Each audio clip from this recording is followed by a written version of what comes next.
Bom dia a todos os irmãos, mais uma vez. Sejam todos bem-vindos a mais uma transmissão das mensagens aqui da nossa igreja. Espero que os irmãos estejam bem, espero que Deus esteja cuidando de cada um dos irmãos. Como os irmãos sabem, o decreto tem sido prorrogado aí vez após vez.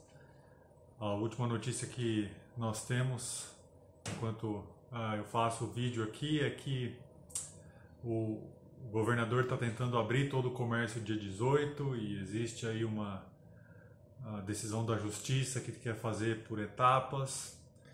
Então existe essa briga. Nós continuamos orando ao nosso Deus para que continue, dando sabedoria aí aos nossos governantes nessa questão. Obviamente nós queremos, voltar a congregar o mais rápido possível, mas nós sabemos que Deus está no controle de todas as coisas. Então, continuem orando por isso, para que a melhor decisão seja tomada e nós saibamos entender a vontade de Deus para nós em tudo isso. Antes de nós iniciarmos a mensagem essa manhã, gostaria de deixar um hino com vocês, é o hino de número 15 do Hinos de Louvor, a segunda edição, chama Deus Está, número 15. Olha só a letra. Como fugirei do teu espírito? Para onde eu irei, senão a ti?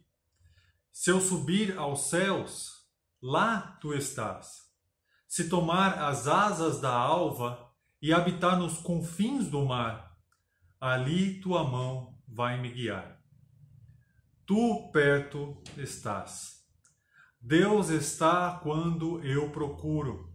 Deus está no meu temor.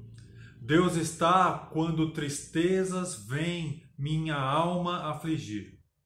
Deus está quando há sustos, solidão ou traição. Deus está, é minha rocha. Deus está. Um hino curto, mas que nos traz à mente uma verdade sempre importante de ser lembrada, que Deus está conosco em todos os momentos.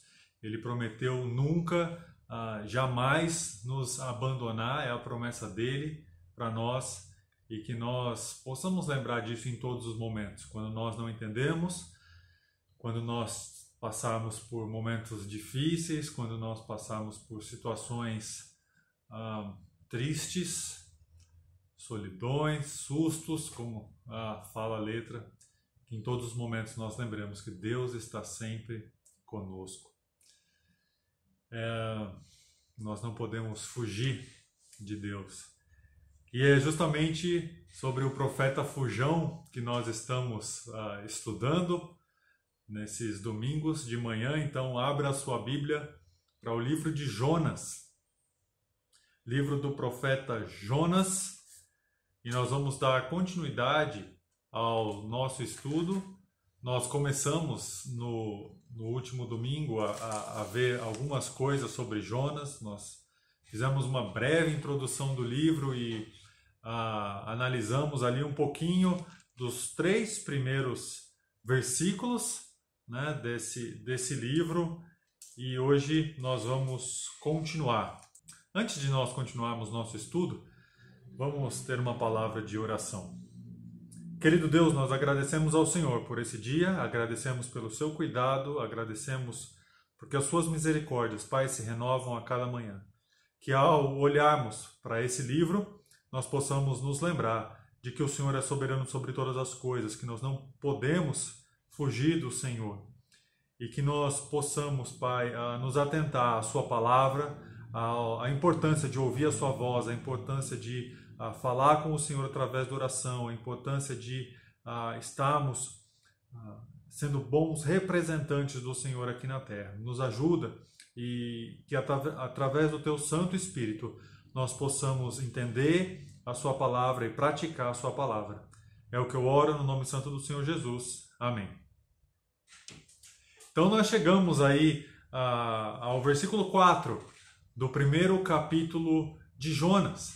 E só para dar uma breve recapitulação, nos 3 primeiros versículos ali de Jonas, no domingo passado, nós vimos que o livro, apesar de falar de Nínive, de falar do grande peixe e tudo isso, o livro trata sobre a soberania de Deus, sobre a vontade de Deus, tanto para com os perdidos, mas também para com os seus filhos, como que Deus realiza a sua vontade, como que nós reagimos à vontade soberana de Deus. É sobre isso que mostra aí o livro de Jonas. Nesses 3 primeiros versículos, nós vimos que Jonas desobedeceu ao Senhor porque ele tinha uma visão errada de Deus. Ele tinha uma visão equivocada de Deus. Primeiro, ele tinha uma visão errada da vontade de Deus. Depois, ele tinha uma visão errada da palavra de Deus. E também nós vimos por último que ele tinha uma visão errada das circunstâncias que Deus permite, né? Ou no caso de Jonas, permitiu na sua vida. Então, porque ele tinha essas visões erradas, ele acaba desobedecendo a Deus. Lembra? Deus nos chamou para ser luz do mundo, para ser sal da terra. Deus nos chamou para sermos representantes dele aqui nessa terra, para espalhar a sua palavra para aqueles que ainda não conhecem, para refletir ao Senhor Jesus Cristo através do nosso dia a dia, através das nossas ações. E esse espalhar da sua palavra, esse refletir a Deus no nosso dia a dia, ele acontece tanto para com os não salvos, né, aí aos incrédulos, em que nós temos que falar das verdades de Deus, pregar o evangelho, pregar sobre a vida eterna e sobre a condenação para aqueles que estão sem Cristo, mas também ele deve ser refletido no nosso relacionamento entre irmãos. Nós devemos ser bênção uns para os outros, ajudar uns aos outros no nosso crescimento, na nossa vida espiritual. Ajudar uns aos outros na nossa caminhada cristã, né? no desenvolver a nossa santificação, que a gente chama de santificação progressiva. Mas, quando nós estamos fora da vontade de Deus, essas duas áreas não são cumpridas. Tanto com os de fora, nós não conseguimos corretamente, de uma maneira honesta e sincera, né, refletir a imagem de Deus para eles e dar um bom testemunho de Cristo para eles, quanto nos nossos relacionamentos entre salvos, entre os irmãos, nós também não somos bênção para os nossos irmãos. Ao contrário, nós acabamos trazendo problemas, nós acabamos trazendo dificuldades uns para com os outros, e é exatamente isso que acontece com Jonas, né? Ele deixa de ser uma bênção e se torna uma maldição, pelo menos nessa parte que nós vamos ver hoje. Mas como será que isso aconteceu? Como será que Jonas deixa de ser uma bênção para ser uma maldição?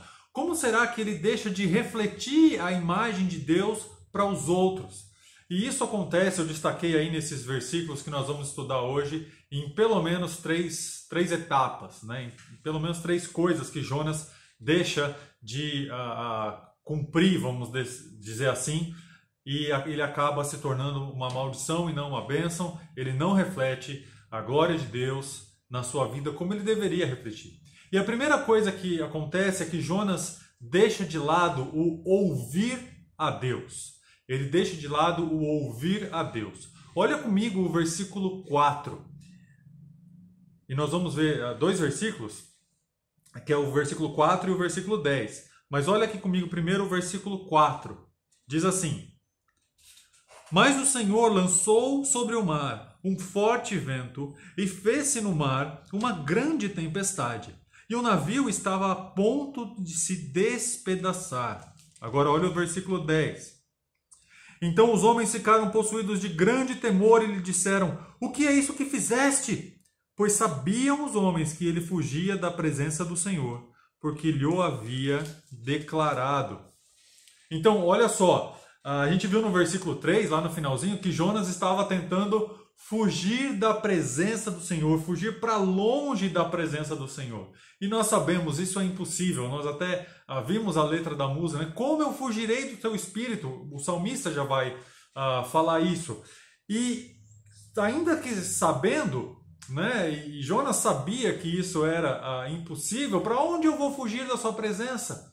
Ele tenta fazer isso. E Deus mostra para Jonas de uma maneira bem prática que isso é impossível.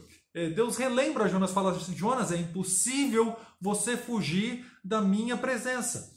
E ele começa a mostrar isso de algumas maneiras.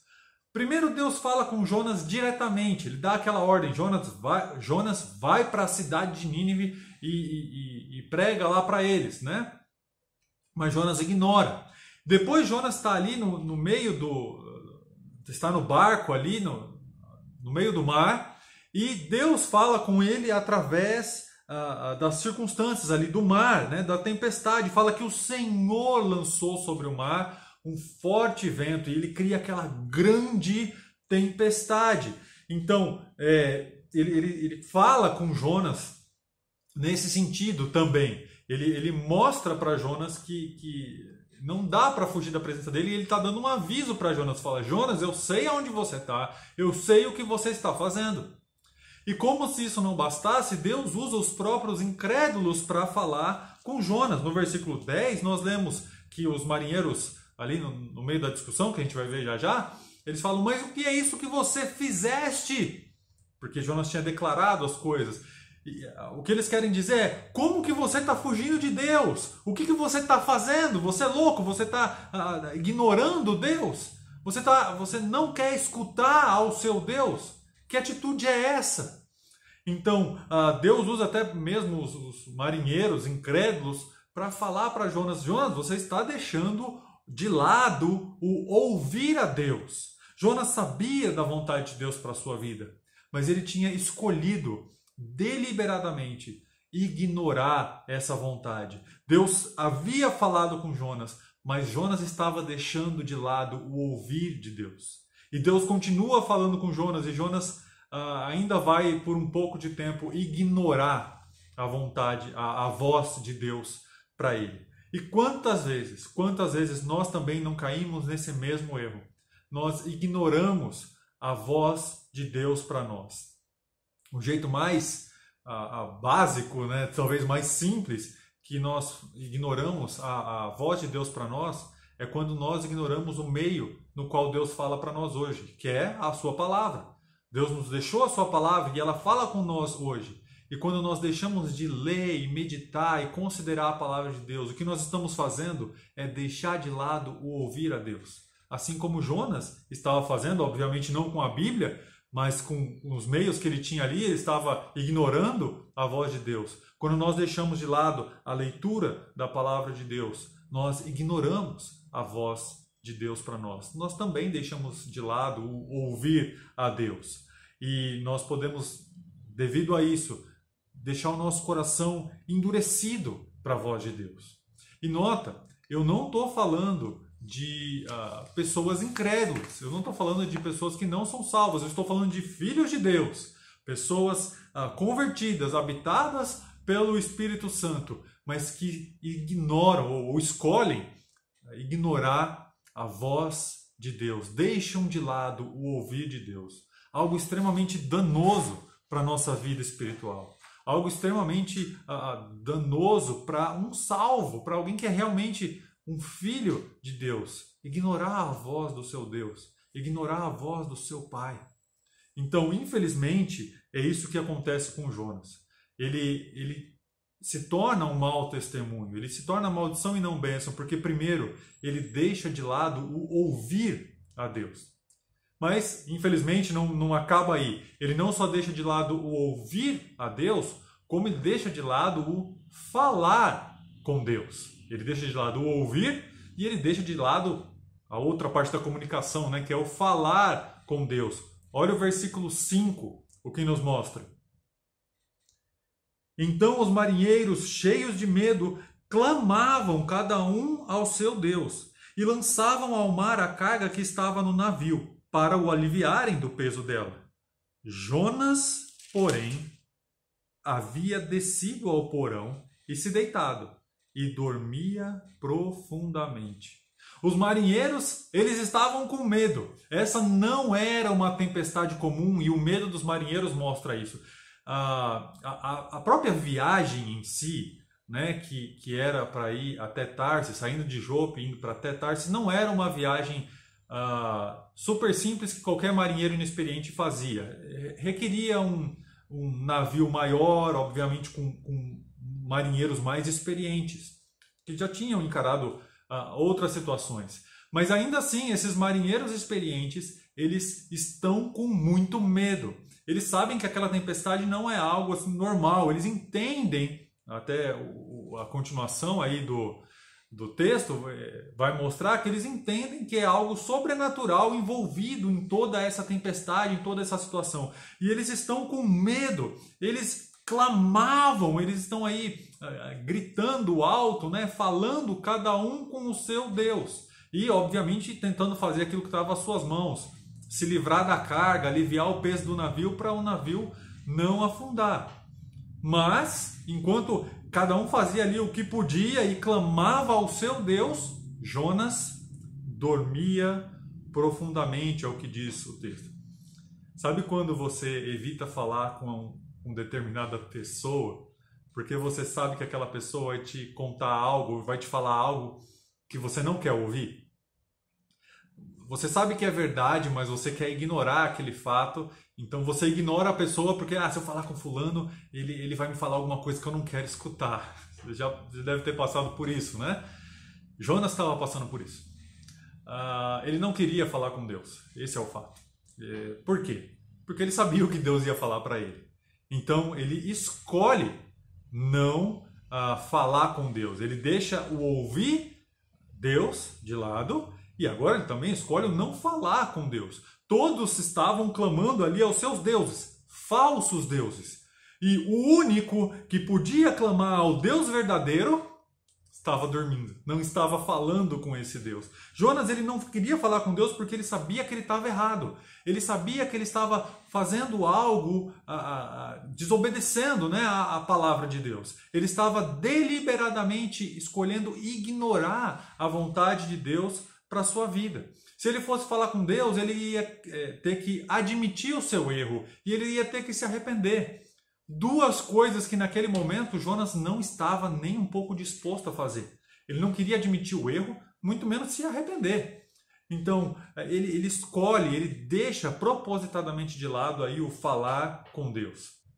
Warren Wiersbe, pastor e escritor, né, ele vai falar que deixar de orar é um dos primeiros sinais de que estamos afastados do Senhor.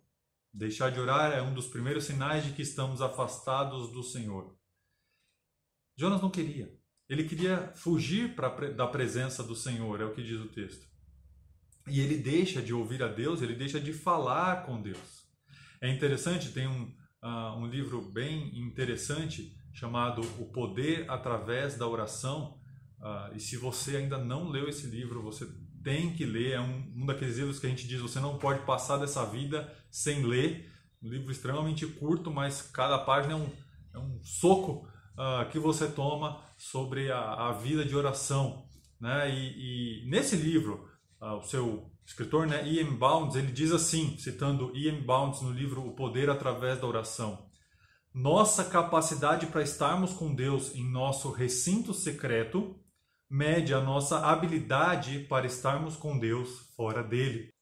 Então, olha que interessante, a nossa capacidade para estar com Deus no nosso recinto secreto, e aí o que ele quer dizer é realmente esse tempo de oração, tempo que a gente gasta a sós com Deus, mede a nossa habilidade para estarmos com Deus fora dele, nas situações do dia a dia, nas situações que nos advêm aí, na escola, trabalho, família e tudo mais. Se você não está tendo a habilidade para refletir a glória de Deus no seu dia a dia, é bem provável que você não esteja, né, com a capacidade de estar com Ele no seu recinto secreto. Em outras palavras, falta oração. Muito forte, mas muito verdadeira essa frase aí do Bounds, né, no seu livro. E a gente vê essa verdade na vida de Jonas. Como ele não queria orar, estar em comunhão com Deus, ouvir Deus, e falar com Deus, obviamente ele não vai ter a capacidade, né, de agir corretamente nas situações do seu dia a dia. A gente vê isso de uma maneira bem clara nesses episódios da sua vida. Então, Jonas se torna aí uma maldição e não é luz como deveria ser, porque ele deixa de lado falar com Deus, porque ele deixa de lado ouvir Deus e, por último, ele deixa de lado o seu testemunho. Ele perde, né, o seu testemunho. Olha comigo a partir do versículo 6, e nós vamos ler até o versículo 16. Olha só. Chegou-se a ele o mestre do navio e lhe disse: que passa contigo? Agarrado no sono? Levanta-te, invoca o teu Deus. Talvez assim esse Deus se lembre de nós, para que não pereçamos. E diziam uns aos outros: vinde e lancemos sortes, para que saibamos por causa de quem nos sobreveio este mal. E lançaram sortes, e a sorte caiu sobre Jonas. Então lhe disseram: declara-nos agora por causa de quem nos sobreveio este mal. Que ocupação é a tua? De onde vens? Qual é a tua terra? E de que povo és tu? Ele lhe respondeu: sou hebreu e temo ao Senhor, o Deus do céu, que fez o mar e a terra. Então os homens ficaram possuídos de grande temor e lhe disseram: que é isso que fizeste? Pois sabiam os homens que ele fugia da presença do Senhor, porque ele o havia declarado. Disseram-lhe: que te faremos para que o mar se nos acalme? Porque o mar se ia tornando cada vez mais tempestuoso. Respondeu-lhes: tomai-me e lançai-me ao mar, e o mar se aquietará, porque eu sei que, por minha causa, vos sobreveio esta grande tempestade. Entretanto, os homens remavam, esforçando-se para alcançar a terra, mas não podiam, porquanto o mar se ia se tornando cada vez mais tempestuoso contra eles. Então clamaram ao Senhor e disseram: ah, Senhor, rogamos-te que não pereçamos por causa da vida deste homem, e não faças cair sobre nós este sangue. Quanto a nós, inocente, porque tu, Senhor, fizeste como te aprouve. E levantaram a Jonas e o lançaram ao mar, e cessou o mar da sua fúria. Temeram, pois, estes homens em extremo ao Senhor, e ofereceram sacrifícios ao Senhor, e fizeram votos. Então, como a gente já viu, né? Enquanto todos estavam clamando aos seus deuses e fazendo todo o possível para que o navio não afundasse, para que eles se livrassem daquela tempestade, Jonas estava dormindo. E não é exagero nenhum, nós falarmos, né, que ele não só estava dormindo fisicamente, como também ele estava dormindo espiritualmente. E ele deixa de lado o seu testemunho, ele perde o seu testemunho. Olha que situação vergonhosa a de Jonas. No versículo 6, você tem um incrédulo. Perdão. No versículo 6, você tem um incrédulo que o exorta a orar. O mestre do navio, provavelmente o capitão, né, do navio, ele fala: o que passa contigo? Você está aí dormindo, clama ao teu Deus, ora, para ver se esse seu Deus aí, ele também não ajuda, né, a livrar. Lembra que é um incrédulo falando, um politeísta falando: acredita em vários deuses, ora para qualquer santo aí, né, para ver qual deles vai nos livrar. Fala: mas não interessa, se você crê nesse Deus, ora para esse Deus. Um incrédulo exortando Jonas a orar. Que péssimo testemunho! Você imagina um salvo passar por essa situação? Né? Olha só, alguém é incrédulo e fala assim: ué, mas você não crê em Deus? Você não diz aí que serve a Cristo e crê em Cristo? Então ora, que raio de crente é você? Imagina que péssimo testemunho um salvo daria se isso acontecesse. Uma situação extremamente vergonhosa para Jonas. Mas não é só isso, né? Os incrédulos o exortam a confessar. Não apenas clamar a Deus, mas para confessar. Os marinheiros colocam ali Jonas contra a parede, falando: e aí, de onde você vem? O que você está fazendo? Qual é a sua ocupação? Declara, né? Porque a sorte havia caído para Jonas. Então, os marinheiros, eles nem sabiam quem era Jonas. Eles não sabiam o povo de Jonas. Eles não sabiam o que Jonas fazia. Eles não sabiam ao Deus, ou não conheciam, né, a que Deus Jonas servia. Sabe aqueles crentes 007, a gente brinca, né? Crentes espiões de Deus, que ninguém sabe que a pessoa é crente. Ninguém sabe que a pessoa vai à igreja. Ninguém sabe que aquela pessoa é salva em Jesus Cristo. Péssimo testemunho. De repente o pessoal descobre e fala assim: eita, você vai na igreja? Nem sabia. Quer dizer, aquela pessoa nunca se preocupou em falar, aquela pessoa nunca se preocupou em mostrar algo diferente, aquela pessoa nunca se preocupou em refletir Cristo nas suas ações. Que coisa péssima, que péssimo testemunho. E aqui os marinheiros, eles não sabem nada da vida de Jonas. Jonas até aquele momento não havia falado nada sobre Deus para aquelas pessoas, não havia feito nada disso. A gente sabe o porquê, né? Mas isso também colabora, aí, vamos dizer assim, para o péssimo testemunho que Jonas está dando.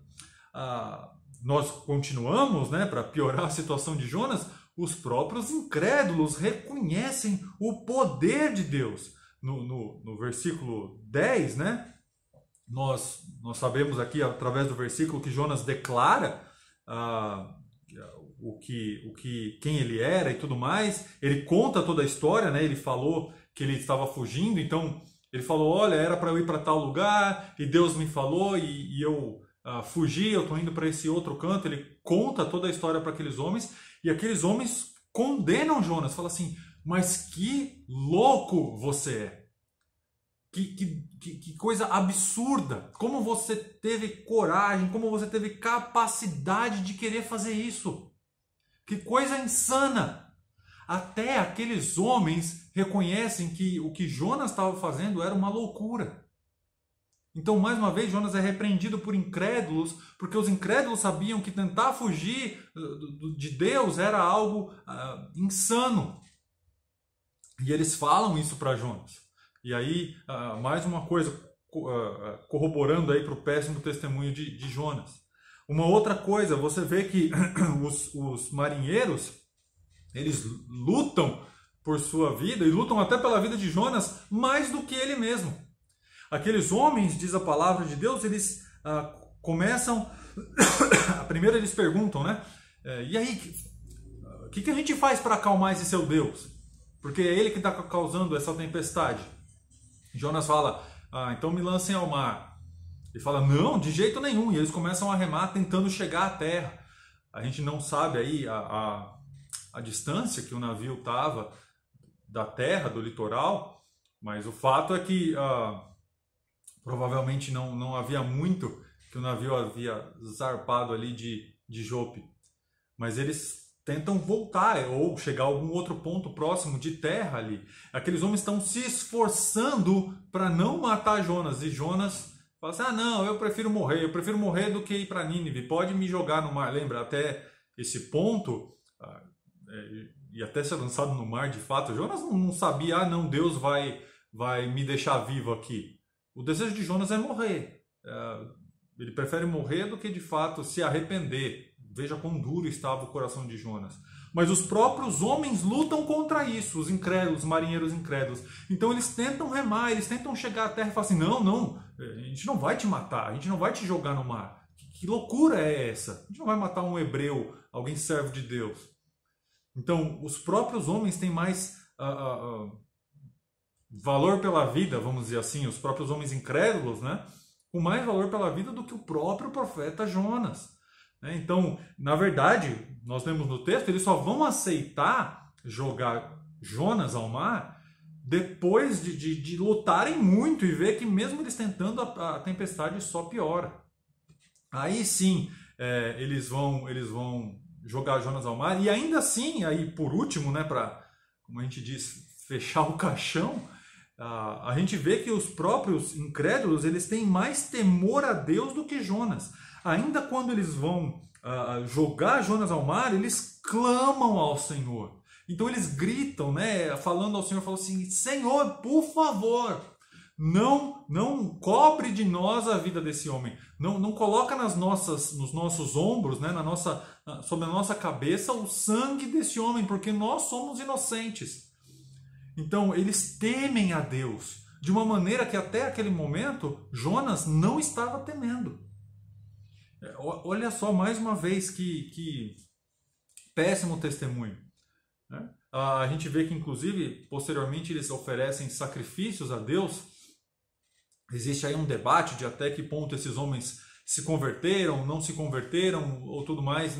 Realmente esse não é o ponto aqui, mas de qualquer jeito isso mostra que de alguma forma eles chegaram a conhecer a esse Deus. A Bíblia não continua para indicar a vida desses homens, mas eles conheceram a Deus.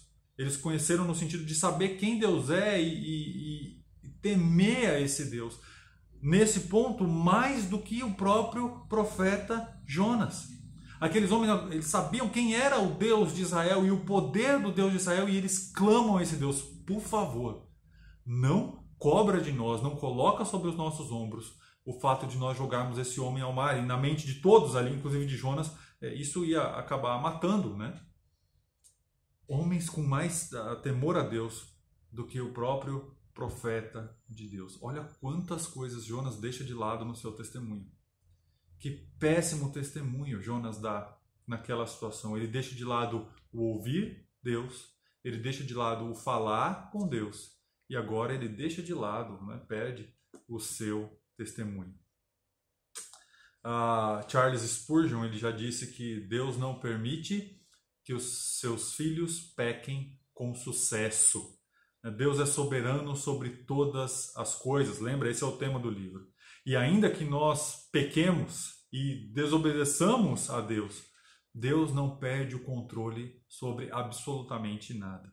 Quando os marinheiros estavam lançando sortes, né, a sorte cai justamente em quem? Em Jonas. Então, até mesmo naquele rito que eles tinham, Deus ainda pode controlar todas as coisas. Lembra do versículo de Provérbios 16:33?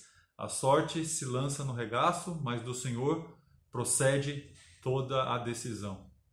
Deus está no controle de cada detalhe.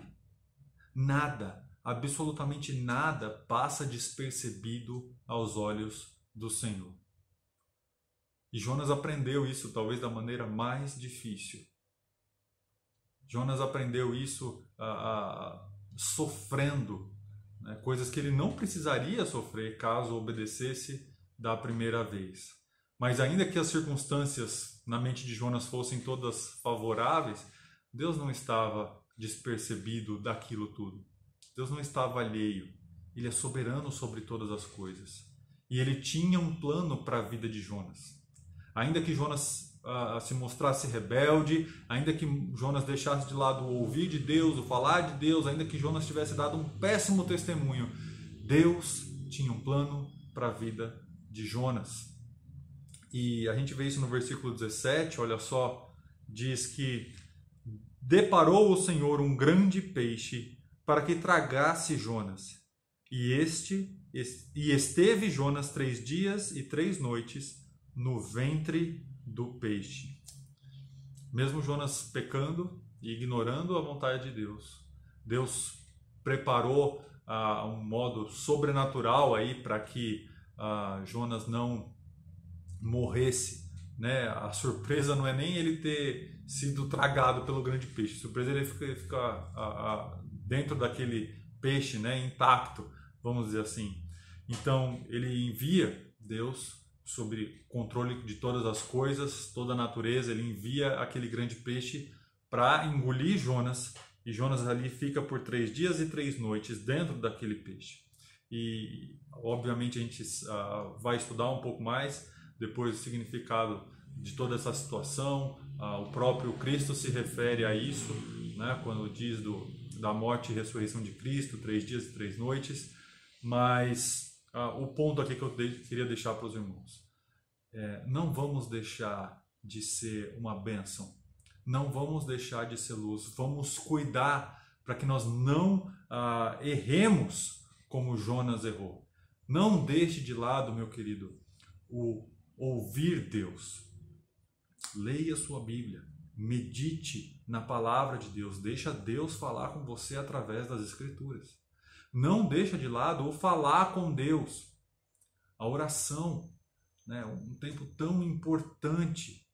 A gente tem tempo para tantas coisas, a gente gasta tempo com tantas coisas fúteis. Como está a sua vida de oração? Fale com Deus, coloque as suas coisas diante de Deus, seus problemas, as suas dificuldades, os seus agradecimentos.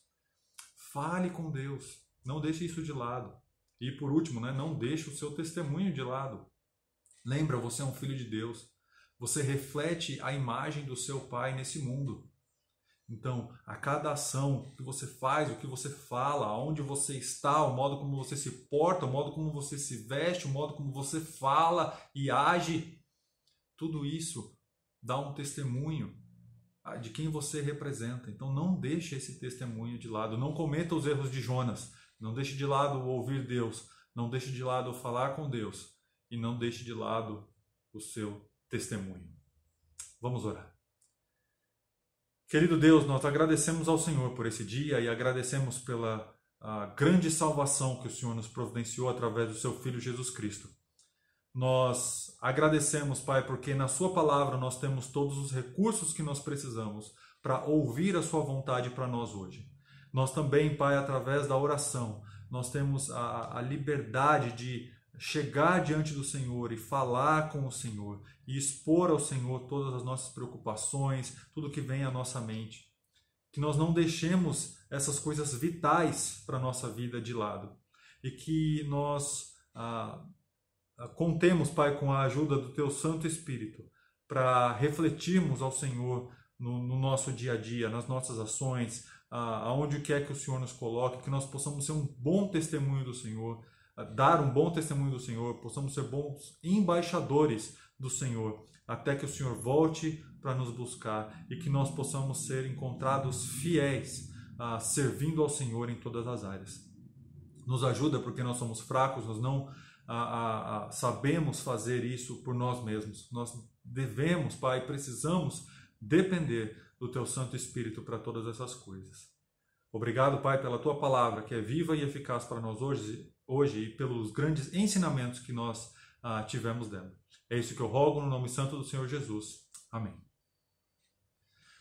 Muito obrigado, irmãos, pela sua atenção. Tenham todos um bom almoço e nós nos vemos logo mais no culto à noite. Fiquem com Deus e até mais.